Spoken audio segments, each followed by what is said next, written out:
Que entre Tiahuanaco y Pumapunku y la orilla del lago se hallen bloques de piedra o piedras cansadas tiene explicación. Artur Poznański, en todos sus años de investigación in situ, adoptando las costumbres y viajando mucho, comprobó en sus diferentes obras que los tiahuanacus transportaban cierta cantidad de sus bloques de rocas andesíticas en grandes balsas de totora, desde el volcán Japía, que se encuentra en línea recta a 50 kilómetros de las ruinas. De modo que las piedras que se hallan en ese trayecto no pueden ser otra cosa sino que la carga de las balsas que allí naufragaron. Ellas se quedaron mucho tiempo, miles de años en el fondo, y cuando el lago se retiró, aparecieron, lavando entonces la lluvia el lado que cubría su superficie, mas no el otro. ¿Quién sabe cuántas otras han corrido la misma suerte en parajes más o menos lejanos, en donde están todavía hoy cubiertas por las verduzcas olas del lago? Esos pequeños bloques desparramados entre las ruinas y la orilla del lago sagrado del Titicaca no son ni pueden ser piedras cansadas,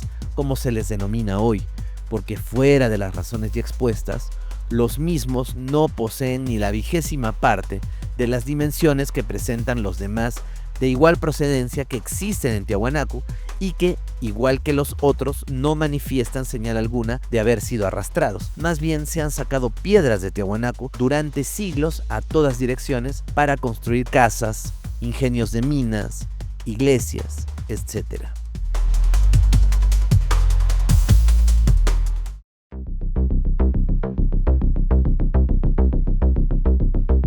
En varias regiones de la cordillera se encuentran de vez en cuando cavernas naturales que contienen restos humanos y vestigios de una cultura muy rudimentaria. Hasta ahora no ha sido aún posible explorar esas cavernas de manera que se pudiese pronunciar un fallo respecto a las mismas y a su contenido. Más bien, encuéntranse en la cordillera del altiplano socavones, o mejor dicho, cavernas abiertas por antiquísimas razas, con objeto de proveerse de metales útiles.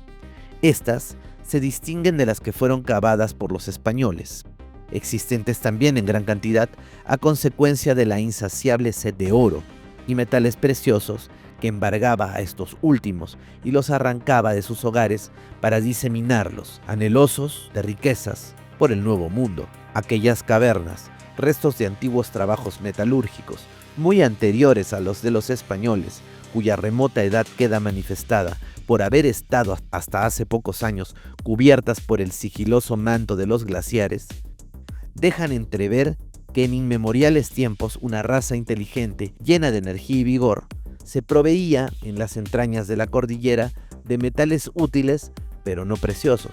Estos trabajos, que no han dejado señal alguna de haberse empleado en ellos pólvora ni las herramientas de acero que usaban los españoles, fueron ejecutados abriendo hendiduras en la roca por medio de cinceles de sílex, en cuyas rajaduras introducían luego cuñas de madera, que con la fuerza expansiva del agua que hacían obrar sobre estas últimas, producían la reventazón de la roca. ¿Qué clase de metal buscaba el hombre prehistórico de los Andes, en el seno de las montañas, en un tiempo tan remoto? ¿Era el oro o la plata?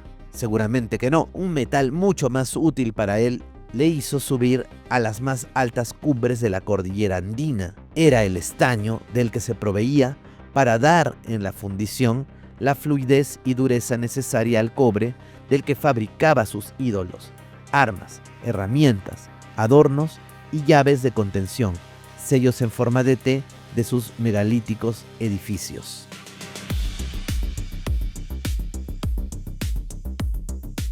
Poznański ahora nos narra un hecho increíble que le ocurrió en sus excavaciones: la evidencia de una antigua raza oriunda americana de cráneo alargado de nacimiento. Presten especial atención al relato. Dice Poznański: Tiahuanaco, en los tiempos en que era península del Gran Lago Salado, hallóse a una profundidad considerable debajo de unas construcciones, en una capa muy inferior a todos los monumentos, esto es, en el montículo que más tarde formó la base del cerro artificial de Acapana, fragmentos de un esqueleto de una época extrañamente remota, el que debe haber pertenecido a uno de los primeros habitantes de la región lacustre.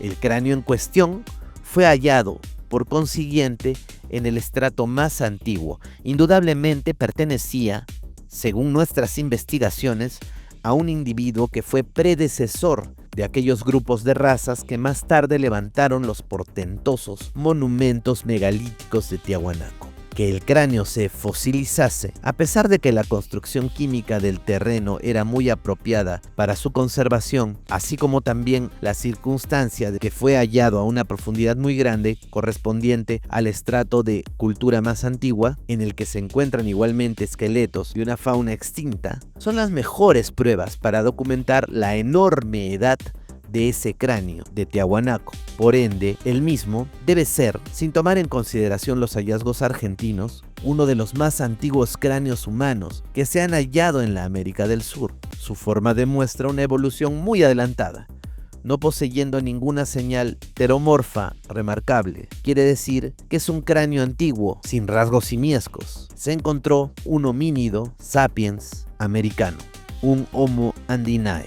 El cráneo es alargado o dolicocéfalo. Esta es característica de la raza primitiva que pobló el altiplano. Puede establecerse lo siguiente, que tenía como signo típico la dolicocefalía de nacimiento, la que fue aumentada desde la infancia por medio de una especie de gorro que era calado al niño sobre la cabeza. Más tarde, entre los descendientes de esa raza y otros inmigrados, esta deformación, bien sea por vía de belleza u otros motivos, fue producida intencionalmente por medio de fajas que circundaban el cráneo, aplastando las regiones frontal, parietal, temporal y occipital, con lo que se alargaba la cabeza cilíndricamente hacia atrás, mientras que su diámetro disminuía. Dice Poznański, el altiplano andino alberga seguramente descendientes directos de este grupo dolicocéfalo, que según las investigaciones realizadas por nosotros, debe haber constituido los habitantes primitivos de esa región.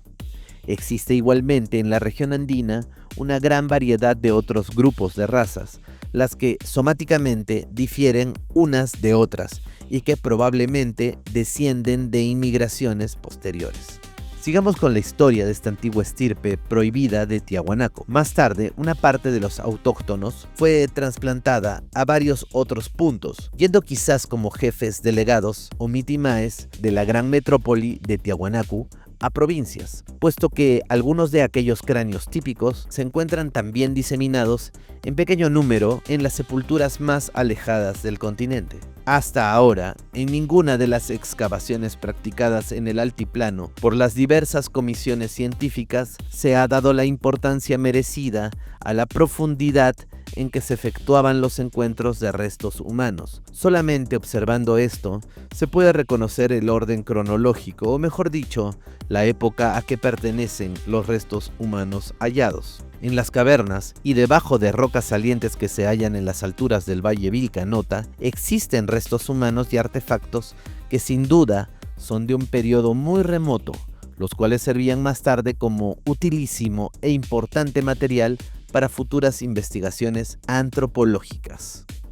Los pobladores prehistóricos del altiplano y sus alrededores, igual que los del laberinto de islas y orillas del Gran Lago, no eran sin duda aymaras. Muchas razas, subrazas y tribus, como por ejemplo los yunguyos, lupacas, lupijaques, collas, tarajaques, taracos, pacasas, huancas, carangas, chipayas, yuncas, buquinas, urus, calaguayos, chancas, y en el sur los calchajaques, así como una multitud de otros grupos de los cuales cada cual hablaba su idioma o dialecto, poblaban este enjambre de islas y las faldas de la cordillera, lugares que en aquel tiempo por el buen clima que existía estaban cubiertos de fértil vegetación y favorecidos pródigamente por la naturaleza. Más tarde llegó a esa región indudablemente una raza más fuerte e inteligente que, si bien no en gran número, sometió a las hordas autóctonas e introdujo como lengua general su propio idioma, el aymara. En diferentes regiones se ha observado hasta el presente algunos fragmentos de los idiomas usados anteriormente que, entremezclados con el aymara, aparecen actualmente como dialectos regionales.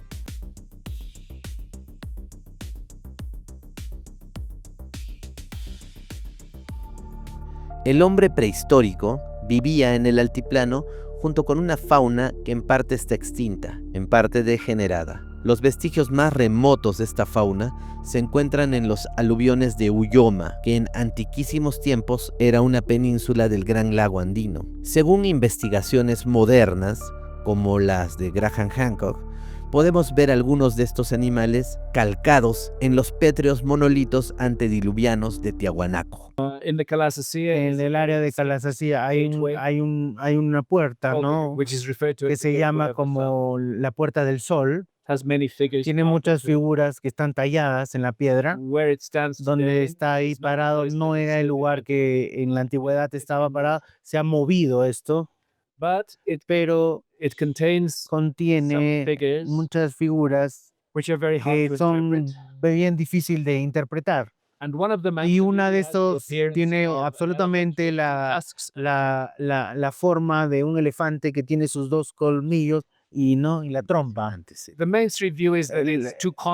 son dos cóndores que están espalda con espalda, pero cuando tú lo ves, estás viendo un elefante, ¿no? He took the time to see it, but he saw it. It's, yes. Cuando estás viendo esta criatura que se extinguió hace más de 12,000 años atrás. Entonces, durante el Younger Dryas, ¿no? Entonces, el segundo elemento fuera de Calasasía es lo que se llama el semitemplete. Semi-subterranean temple. El templete semisubterráneo. Y en ese lugar hay un más alto que él. Y contiene una figura, una cara que tiene un bigote y una barba. Y esa figura es universalmente reconocida como la figura de Viracocha. En el lado de la cabeza de esa figura hay un animal muy curioso que no existe en los Andes ahora. Pero ese animal existió hasta el Younger Dryas. Y ese animal se llama Toxodonte. Y es una representación muy correcta de lo que sería un taxodonte, ¿no? Y también se puede. And also you can see a lot of faces in the wall. Yes. Yeah, many. It's. I don't want to. No quiero irme más ahí porque hay que tener cuidado con esas conclusiones, pero yo me quedo intrigado de estas representaciones de animales extintos en un lugar que debería ser mucho más, ¿no? Sí. Joven. Es de suponer que el habitante prehistórico escogió como morada ese lugar tan apropiado para establecerse en él, por estar circundado en su mayor parte por agua, no solo para obtener refugio de las fieras que poblaban la tierra firme, sino también para estar alerta contra las hordas enemigas, de igual modo que en Europa el género humano edificaba ciudades lacustres por análogos motivos. Una de esas grandes comarcas circundadas por el agua, de mejores condiciones para la vida y la cultura que las demás, era aquella en cuya parte baja reposan las célebres ruinas de Tiahuanaco, cuyos Andes contenían los metales más preciados por ellos y cuyas planicies se presentaban para los grandes cultivos, pudiendo así, con sus productos y los peces del lago, alimentar fácilmente grandes masas humanas. Es claro que esta península tuvo las mejores condiciones, más que todas las demás, y se hallaba unida a tierra firme. Sin duda, por esto fue escogida por el grupo más inteligente y sirvió más tarde para edificar la gran metrópoli religiosa, política y megalítica de Tiahuanaco.